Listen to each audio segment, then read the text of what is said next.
Shalom, salam sejahtera bagi kita semuanya.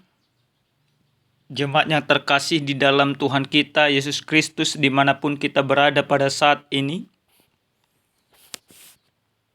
Pada saat ini kita akan kembali mendengarkan kebenaran firman Tuhan sebagai pedoman di dalam kehidupan kita. Oleh karena itu, mari kita terlebih dahulu bersatu dalam doa, meminta tuntunan dari Tuhan. Kita berdoa. Terpuji dan termulia nama-Mu ya Tuhan kami, Tuhan yang maha baik, untuk setiap kebaikan dan kemurahan Tuhan dalam hidup kami. Tuhan, kami akan mendengarkan sabda-Mu. Biarlah kiranya Tuhan memberkati kami. Dalam nama Yesus kami berdoa. Amin. Jemaat Tuhan yang terkasih di dalam Tuhan kita Yesus Kristus, adapun sabda Tuhan yang menyapa kita pada saat ini tertulis dalam kitab Mazmur pasal 68 ayat 25 sampai ayat 36. Saya akan membacakannya untuk kita semuanya dari Alkitab terjemahan baru kedua. Demikian firman Tuhan. Orang melihat perarakan-Mu ya Allah, perarakan Allahku, Rajaku ke dalam tempat kudus. Di depan berjalan penyanyi-penyanyi, di belakangnya pemetik-pemetik kecapi. Di tengah gadis-gadis yang memukul rebana. Pujilah Allah dalam jemaah-jemaah, pujilah Tuhan hai kamu yang berasal dari sumber Israel. Di situ ada Benyamin yang bungsu, yang memimpin mereka. Pemuka-pemuka Yehuda berbondong-bondong, pemuka-pemuka Jebulon, pemuka-pemuka Naftali. Kerahkanlah kekuatan-Mu ya Allah, teguhkanlah ya Allah apa yang telah Kau perbuat bagi kami. Demi bait-Mu di Yerusalem, raja-raja menyampaikan persembahan kepadamu. Hardiklah binatang liar di tengah gelaga, kawanan banteng serta lembu jantan para bangsa. Injaklah mereka yang mengejar perak, serahkanlah bangsa-bangsa yang suka berperang. Dari Mesir orang membawa barang-barang tembaga, Ethiopia bersegera mengangkat tangannya kepada Allah. Hai kerajaan-kerajaan bumi, menyanyilah bagi Allah, bermazmurlah bagi Tuhan. Bagi Dia yang berkendara melintasi langit purbakala, perhatikanlah. Ia memperdengarkan suaranya yang dahsyat. Akuilah kekuasaan Allah. Kemegahannya ada di atas Israel. Kekuasaannya menjangkau awan-awan. Allah sungguh dahsyat dari dalam tempat kudusnya. Dialah Allah Israel. Dia mengaruniakan kekuasaan dan kekuatan kepada umatnya. Terpujilah Allah. Demikian pembacaan kebenaran firman Tuhan. Jemaat Tuhan yang terkasih di dalam Tuhan kita Yesus Kristus, tentu ada banyak di antara kita yang menginginkan sebuah pengakuan di dalam kehidupan. Bahkan ada banyak cara yang dilakukan oleh setiap orang supaya dia diakui. Ada melalui penekanan-penekanan tertentu ketika dia ibaratnya menjadi seorang pejabat. Ada juga dengan suaranya yang kuat. Ada juga supaya mendapatkan pengakuan dengan materinya yang kuat. Kenapa sangat-sangat penting bagi sebagian orang mencari sebuah pengakuan di dalam kehidupannya? Karena dengan sebuah pengakuan ada kebanggaan tersendiri. Padahal secara pribadi kami berpikir bahwa pengakuan akan diri kita tidak perlu kita cari. Tapi dengan berlaku yang baik, berlaku yang benar, berlaku yang jujur, maka perilaku-perilaku yang baik yang mencerminkan sesuai dengan kehendak Allah, dengan tersendirinya, maka pengakuan akan diri sendiri itu akan datang, bukan dicari. Nah, jemaat Tuhan yang terkasih di dalam Tuhan kita Yesus Kristus, Di dalam kitab Mazmur yang menjadi khotbah kita pada saat ini, bercerita bagaimana seorang Daud menyanyikan atau mengakukan atau mengkumandangkan kekuasaan Allah di dalam kehidupannya. Daud mengakukan Allah atau mempermazmurkan Allah itu dikarenakan dia benar-benar merasakan bagaimana pertolongan Tuhan. Tuhan memberikan kemenangan, Tuhan menjagai kehidupannya, Tuhan melawat kehidupannya. Maka Daud menyadari itu bukan karena kekuatannya. Segala sesuatu yang dimilikinya itu bukan karena kekuatannya, tapi itu karena kuasa Allah yang senantiasa Allah berikan ke dalam kehidupannya. Maka kesadaran itulah akhirnya Daud mempermazmurkan atau mengakui kekuasaan Allah yang begitu luar biasa di dalam kehidupannya. Bapak Ibu yang terkasih di dalam Tuhan kita Yesus Kristus, dalam perikop kebenaran firman Tuhan ini, Daud mengajak banyak orang untuk sama-sama mempermuliakan nama Tuhan, bernyanyi bersama, menari bersama, memuji bersama. Bahkan sangat-sangat jelas Daud katakan di dalam mazmurnya ini, orang melihat perarakanmu ya Allah, perarakan Allahku, rajaku ke dalam tempat kudus. Di depan berjalan penyanyi-penyanyi, di belakang pemetik-pemetik kecapi, di tengah gadis-gadis yang memukul rebana. Nah, seluruh kehidupan umat Tuhan pada saat itu yang dipimpin oleh Daud, mereka sama-sama mempermuliakan Tuhan. Mereka sama-sama bernyanyi mengumandangkan nama Tuhan. Bahkan seluruh suku yang ada di tengah-tengah orang Israel, suku-suku Israel juga diajak.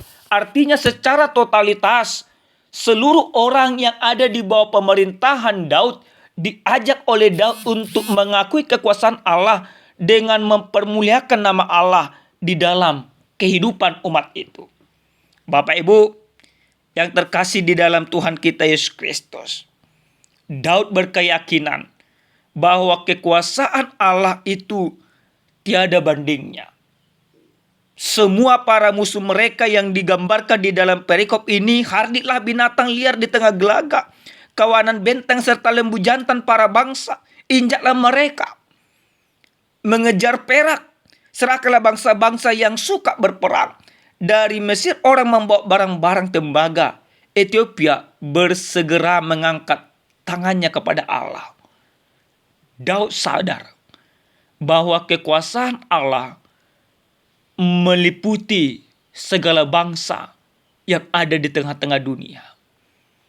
Bahkan ketika Daud mengakui kebesaran Allah di dalam kehidupannya, maka dia berkeyakinan tidak akan ada bangsa yang mampu menaklukkan Allah itu sendiri. Karena Daud selalu menyerahkan segala perkaranya kepada Allah. Maka dikatakan akuilah kekuasaan Allah. Bapak Ibu yang terkasih di dalam Tuhan kita Yesus Kristus. Lalu bagaimana dengan kita?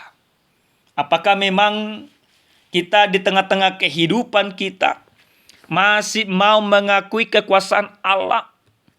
Mengakui kekuasaan Allah berarti harus hidup dengan segala kerendahan hati. Jadi mari kita selidiki pribadi lepas pribadi, orang lepas orang, keluarga lepas keluarga. Apakah di tengah-tengah kehidupan kita, di tengah-tengah keluarga kita, kita masih mengakui kekuasaan Allah? Atau justru kita sering sekali berpikir bahwa apa yang kita miliki, apa yang kita peroleh, semuanya itu karena kekuatan kita. Semuanya itu karena kebolehan kita.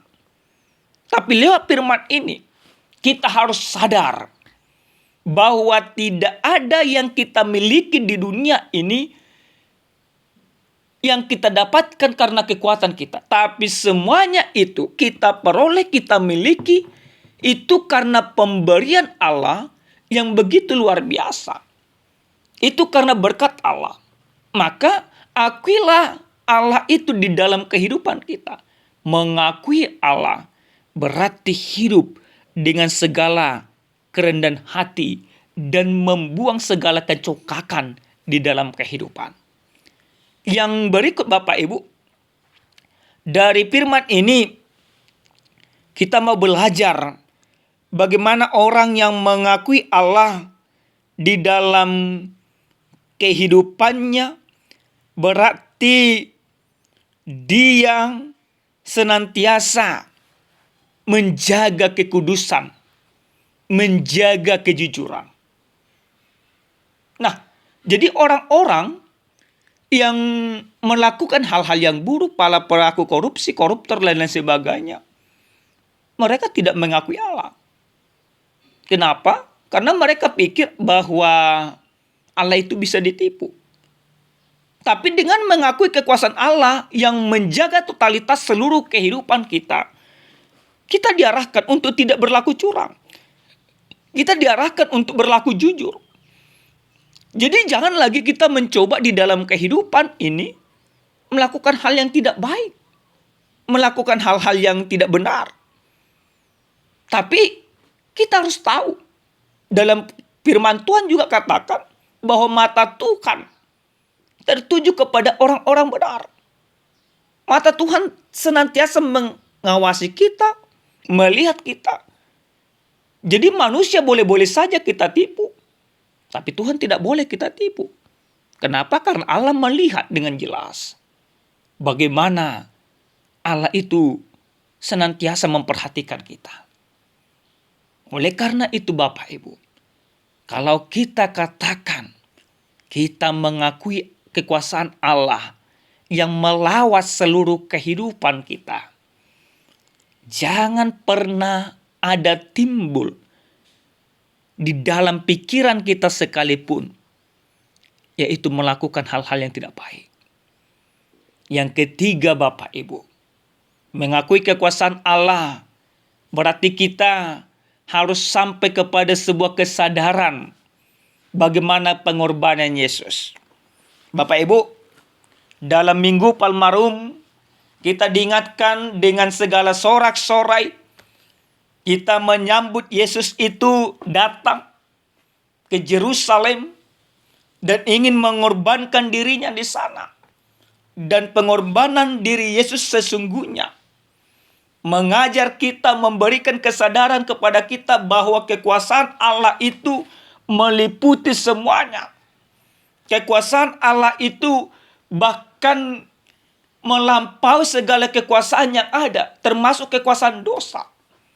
Jadi lewat pengorbanan Yesus Kristus yang akan mati di kayu salib itu Bapak Ibu, yang akan kita peringati nantinya kembali, maka di sana kita katakan bagaimana kuasa dosa itu juga ditaklukkan.